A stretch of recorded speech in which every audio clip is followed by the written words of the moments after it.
তো সেদিন সবাই মিলে ঘুরতে গিয়েছিলাম দিদির বাড়ি, মানে দিনহাটায় যাচ্ছিলাম। তো তারপরেই সকালবেলা উঠে পড়লাম, উঠে এখানে স্নান টান করে মোটামুটি রেডি হওয়া শুরু করলাম। তো আমার তো রেডি হওয়া কমপ্লিট, এখানে মা রেডি হচ্ছে, মা রেডি হওয়ার পরেই আমরা বেরিয়ে যাচ্ছি। তারপরে সবাই মিলে টোটো করে যাচ্ছি, এখন বাস ধরবো, বাসে করে যাব দিনহাটায়। তো এখানে এসেই দেখলাম বাস একটা দাঁড়িয়ে ছিল, তো বাসে উঠে পড়েছি। বাসটা মোটামুটি ফাঁকাই ছিল।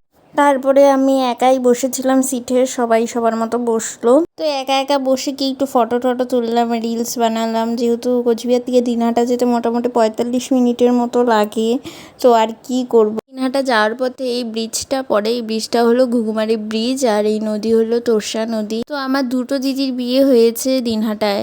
তো প্রথমে আমরা কোচবিহার থেকে যাচ্ছিলাম 5 জন, তারপরে দিনহাটায় প্রথমে এক দিদির বাড়ি ঢুকলাম, ওখান থেকে ওই দিদি আর ওর মেয়ে ওরাও যাবে আরেক দিদির বাড়িতে। তো আমরা যাওয়ার পরেই ওরা রেডি ঠেডি হলো, এই যে আমাদের পুচকিটাকে গিয়েই তো আমি কোলে নিয়ে নিয়েছি। তারপরে আমরা এখান থেকে চলে যাচ্ছিলাম ওই দিদির বাড়িতে।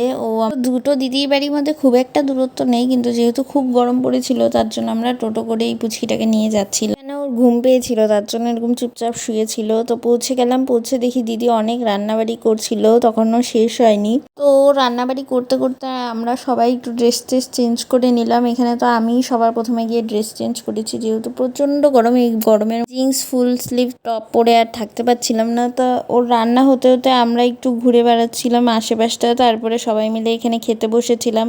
ও রান্না অনেক কিছু করছিল একা হাতে। তারপরে সবাই মিলে শুয়ে একটু রেস্ট করছিলাম, বড়রা সবাই উপরে শুলো পুচকিটাকে নিয়ে, আমরা 3 বোন নিচে একটু গল্প করলাম। তারপরে সবাই মিলে ভাবলাম একটু ছাদে যাওয়া যাক, যেহেতু তখন এই বিকেল 4টা 4:30 মতো বাজে, সূর্যটা একটু ডোবা।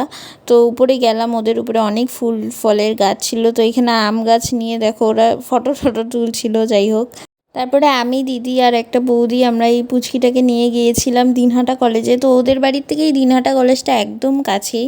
তো হাঁটতে একটু চলে এসেছিলাম বিকালবেলার দিকে। তারপরে ওখানে কিছুটা সময় কাটিয়ে বাড়ির দিকে রওনা দিলাম, যেহেতু আমাদের আবার আসতেও হতো। তো আসার সময় আর কিছু ভিডিও করতে পারিনি। তারপরে ওখান থেকে বেরিয়ে এসে দিদির বাড়িতে রেডি ঠেডি হয়ে বাড়ির উদ্দেশ্যে রওনা দিলাম। তো আজকের জন্য টাটা।